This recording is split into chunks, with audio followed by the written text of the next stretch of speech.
Gisulod sa mga sundalo ang mga barangay sa Katiil, Davao Oriental nga subling gibaha tungod sa walay puas nga pag-ulan kagahapon. Plano sa lokal nga gobyerno ang forced evacuation sa mga residente. Pero pag-abot sa barangay San Vicente, dismayado ang MDRRMC human miuli og balik ang mga evacuees sa ilang tagsa-tag sa Kapanimalay. Dili man nato mapugos gud ang mga residente dire kay kining mga panahon karon amihan man gud. So wala na sila mutuo nga mubalik pa pagtaas ang tubig. Adi ato gyud pangitaon na sila. Ato gyud puguson sila atong tuktukon ilang mga pirtahan para lang gyud atong mapugos pagpabalhin para sa safe nga lugar.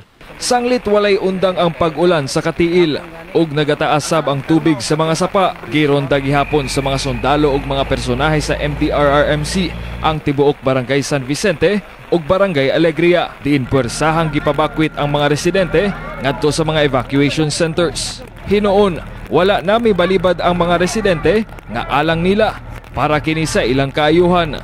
Bisan ang mga residente nga wala maagi sa military vehicle, nagdesisyong sila na mismo ang mamakwit, dala ang ilang mga gamit hasta ilang mga binuhing hayop. Gikabalakan sa mga residente nga kung magpadayon kining ulan, magkanam og taas ang tubig dinhi sa Lumao Creek nga mubabag sa bugtong agianan sa mga residente sa barangay San Vicente ug barangay Alegria.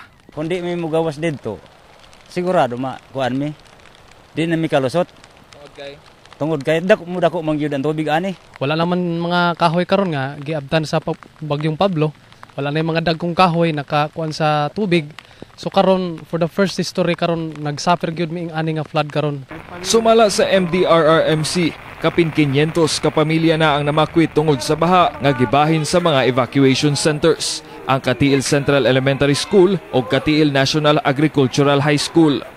Nakatukod na og kapuy-an si Lorna Kimban human sa bagyo. Gisigundahan kini og guba human sa baha. Sitwasyon ni namo dire lisod kayo kay ang among balay gamay tapos wala namin mga gamit nga uban. Padayon sab ang rasyon sa pagkaon hasta medical mission nga libreng gihatag sa mga apektados sa bagyo. Busa, mapasalamaton si Roger Timog-Timog sa mga tambal para sa iyang bali sa tiil og kamot. Human natumbahan og punuan sa lubi atol sa bagyo. Pasalamat to tagaan ko ng gamot, vitamin sa bukog, vitamin ko. Pasalamat ako sa mga doktor dre. Kaganinang buntag, na-repair na ang approach sa Taytayan Bridge. Suspendido sab ang klase sa elementarya ug high school hangtod Biyernes. Hernel Tokmo, patrol ng Pilipinos sa Davao Oriental.